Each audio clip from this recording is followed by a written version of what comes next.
The Stormy Night and the Traveler. It was a stormy night in 1984. The sky roared with thunder, and rain poured like buckets from above. Cold wind rushed through the trees, making them bend and creak. The narrow country road lay empty, soaked in darkness, slick with mud. A man walked alone under the deluge. His name was Daniel Reed, a railway surveyor returning from a remote village deep in the hills. His truck had broken down hours ago, and he'd been walking ever since. His coat clung wetly to his skin, boots sloshing with every step. The flashlight in his hand flickered, growing dimmer with each passing second. The storm showed no mercy. Daniel, just one place, any place to stay the night. Suddenly, during a bright crack of lightning, he saw something ahead. At the edge of a small, quiet town stood an old wooden building with a dim light glowing faintly behind a window. An inn, wooden, crooked, old-fashioned, with moss crawling up its walls and a rusty lantern hanging above the door. It looked forgotten by time, but to Daniel it looked like hope. He splashed through puddles, moving faster, heart lifting. Daniel. Finally, thunder cracked above him as he reached the front door. Wind howled behind like it was trying to pull him back. He raised his hand and knocked. Knock, knock, knock. Silence. He knocked again, harder this time. Knock, knock. The door creaked open. An old man stood in the doorway, wrapped in a long coat, a lantern held low. His eyes were pale and sunken, and he smelled faintly of smoke and damp wood. He didn't speak, just stared. Daniel, panting. Please, I just need a room. My truck broke down 5 miles back. I've been walking for hours. The old man gave a small nod and stepped aside. Daniel stepped inside. The air was thick, almost musty. The interior was dim, with dark wooden walls and faded wallpaper curling at the edges. A fireplace crackled in the corner, but the warmth didn't reach his soaked bones. The place felt old, quiet, too quiet. Above the desk, few rusty keys holder hung on nails. Only one key remained. Daniel, is that one taken? The old man's eyes followed his gaze slowly. Innkeeper, quietly. Room 7? Daniel nodded. Innkeeper. We don't rent that room. Daniel, confused. Why? Innkeeper. It's not for guests. Daniel. It's just one night. I'll pay extra. The innkeeper's jaw tensed. He said nothing at first, then moved behind the desk, hand hovering near the last key. Innkeeper, flatly. You're not the first to ask, but no one stays in room 7 anymore. Daniel. What happened? Innkeeper, quietly. Room 7's complicated. Daniel. I'll pay triple. The old man studied him in silence. Then he stepped closer, resting one hand on the desk. Innkeeper, low. Room 7 used to belong to a boy, 13 years old. Lived here with his mother. Quiet kid. Stayed alone during the day while she worked. Daniel leaned in slightly, intrigued.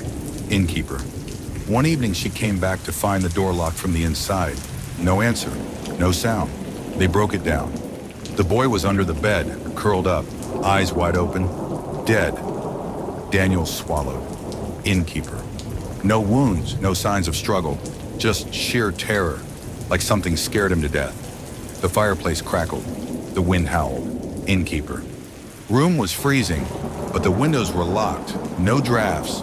Only the mirror, cracked right down the middle. He pointed to a nearby mirror on the lobby wall. It had a jagged line slicing through the center, just like he said. Daniel, uneasy. How did he... Innkeeper. No one knows, but his mother, she lost her mind, kept saying he wasn't alone. There was something in the mirror. The lamp flickered once. Innkeeper, lower. People who've slept in room 7 say they hear scratching behind the mirror. And when the lights go out, sometimes they see eyes. Watching. Waiting. Daniel chuckled nervously. Daniel. All right, spooky. I get it. Just a story, right? The old man didn't smile. He handed over a brass key and a small oil lamp. Innkeeper, stern. Keep this lit. Don't look in the mirror after midnight. Daniel, raising an eyebrow. Why? Innkeeper, whispering. Because whatever killed that boy might still be waiting, and it doesn't like to be seen. Upstairs, Daniel climbed the narrow staircase. The floorboards groaned underfoot. The hallway was long and dim. Wall lamps flickered faintly. At the very end, room 7. The door creaked open. A wave of cold air met him. The room was small, dusty bed, a wooden dresser, and on the wall, the mirror, cracked, exactly like the one below. He lit the oil lamp.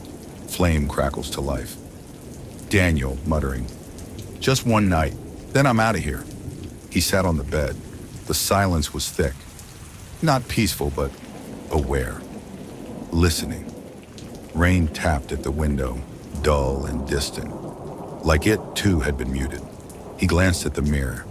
His reflection looked slightly delayed. Daniel, frowning. Weird mirror. He lay down, pulling the blanket over him. The lamp glowed beside him. Sleep crept in. Somewhere past midnight. Tick, tick, tick, like fingernails on glass. Daniel stirred. The room was dark. The lamp was out. He sat up fast, heart pounding. Daniel. No, no, no! He fumbled with the matches. Strike! He relit the lamp. He lay back down, eyes wide open.